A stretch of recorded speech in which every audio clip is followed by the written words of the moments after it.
Voilà, j'ai rencontré Valentine lors d'une expo photo à Tourette. Et puis on a discuté un petit peu et puis elle m'a invitée à la suivre Sur l'exploitation, sur l'exploitation. pendant 1 an et donc à plusieurs petites périodes où on manipule les animaux comme à la mise bas ou à la tonte. Donc un peu pour montrer tout notre travail en plus de garder les moutons. Et j'ai dû remplacer ma bergère sur l'alpage et j'ai proposé à Hélène de venir avec moi pendant 1 semaine. Oui, et puis voilà, c'était un rêve. J'ai de suite accroché ma caméra à ma ceinture, le sac à dos avec tout le matériel, elle le sac à dos avec toutes les croquettes, la nourriture, les manteaux, etc. Et voilà, j'ai vécu une aventure exceptionnelle. Je m'y connaissais pas du tout dans le pastoralisme et j'ai découvert en fait un monde très beau, très riche, difficile et complexe à la fois. Et en fait, je me dis que ces éleveurs bergers méritent tout le respect et le soutien qu'on peut leur donner parce que c'est quand même un noble métier et qui sert en fait quand même à nous nourrir. Et ils sont présents sur les endroits où on aime bien aller se détendre, tandis que eux, ils y travaillent tous les jours et j'ai beaucoup de respect pour ça. Et donc, voilà, j'ai pris des photos et on a eu l'idée Toutes les deux, de faire en fait, suite à des discussions qu'on a pu avoir pendant 1 semaine en alpage, une prise de conscience en fait qu'on n'explique pas assez aux gens notre métier.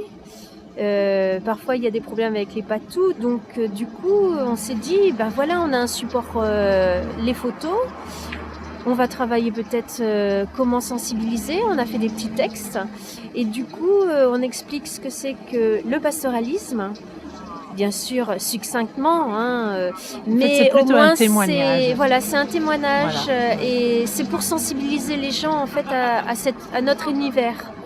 Et aussi bien sûr au patou, parce que voilà, ça pose des problématiques. On est souvent dans des conflits d'usage sur site et malheureusement c'est pas du tout ce que nous souhaitons.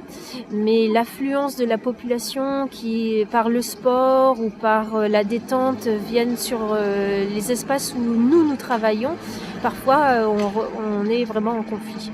Donc on a voulu aussi expliquer, puisqu'on trouve que ce n'est pas assez indiqué de qu'est-ce qu'il faut faire face à un patou qui arrive et qui vous aboie ou qui va vous suivre.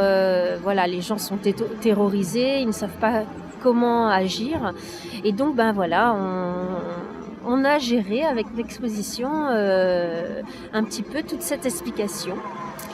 Et on vous convie d'ailleurs, notre exposition va être itinérante toute l'année prochaine Dans plusieurs communes du parc naturel régional. Voilà, des Préalpes d'Azur, qui est notre partenaire. Et donc on va avoir un calendrier et nous ferons des rencontres, bien sûr, comme une petite inauguration avec une soirée rencontre. Et comme ça, vous pouvez vivre en direct un petit peu ce que j'ai pu vivre en suivant Valentine et ses brebis et ses patous. Voilà, et moi je pourrai répondre à tous vos questionnements par rapport au patou, au pastoralisme et comment ça se passe, mon métier.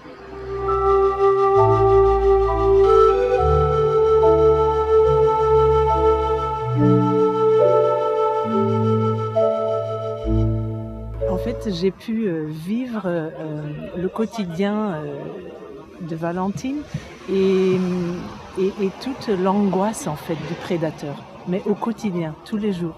C'est vraiment en dehors de tout le travail que représente le métier de berger, c'est vraiment ce stress quotidien qui m'a frappée.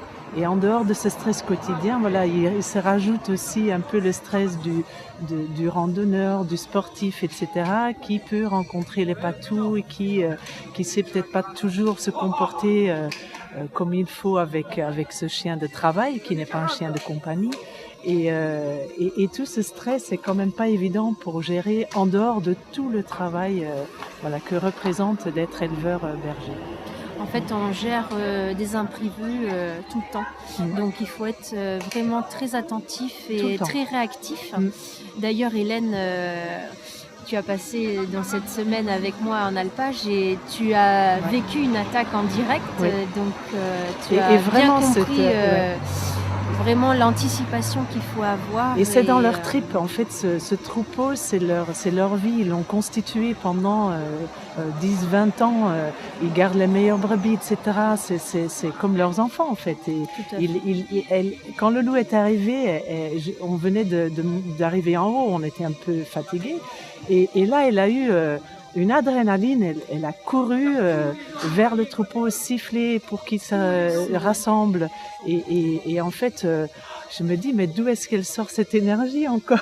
C'est la survie, c'est comme ce qu'on peut ressentir lors d'un accident où il y a des personnes qui sont capables justement de gérer complètement l'instant tragique où voilà, on maîtrise complètement la situation et c'est vrai que nous, c'est notre quotidien. Donc on est vraiment sur le qui-vive et voilà, ce n'est pas seulement produire des agneaux pour vendre des agneaux, c'est aussi toute une gestion de protection du troupeau. Et ça, c'est vraiment... il fait partie intégrante de notre vie, c'est notre capital et puis c'est des brebis qu'on a mis au monde, qu'on va garder parce qu'on les a sélectionnées, elles vont nous produire des agneaux et voilà, c'est 7 jours sur 7, c'est parfois avec des horaires de fou parce qu'à la misbah, c'est jusqu'à 1h du matin qu'on est avec elles pour les misbahs et le matin ça recommence à 4h30. Donc même si on est souvent en rotation avec notre conjoint ou avec un aide, mais on est vraiment pris là-dedans. Bon, c'est pas toujours il n'y a pas que les périodes d'agnelage, bien sûr. Il y a aussi quand on garde les brebis, on est à l'affût de tout mouvement qui peut subvenir à n'importe quel moment. On est un petit peu comme les patous sur le qui-vive tout le temps. Il faut savoir que les patous, en fait, bossent autant la nuit que le jour, puisque nos troupeaux dorment en liberté au sommet des montagnes. Elles ont on appelle ça des couchades bien définies. Et donc les chiens sont aussi là pour les protéger. Ils ne dorment pas forcément la nuit. Donc la journée, parfois, on les voit un peu être couchés, ramollis, même si parfois, ils sont là quand même au boulot à sentir qu'il y a du mouvement. Mais voilà, c'est que eux, ils travaillent non-stop, quoi.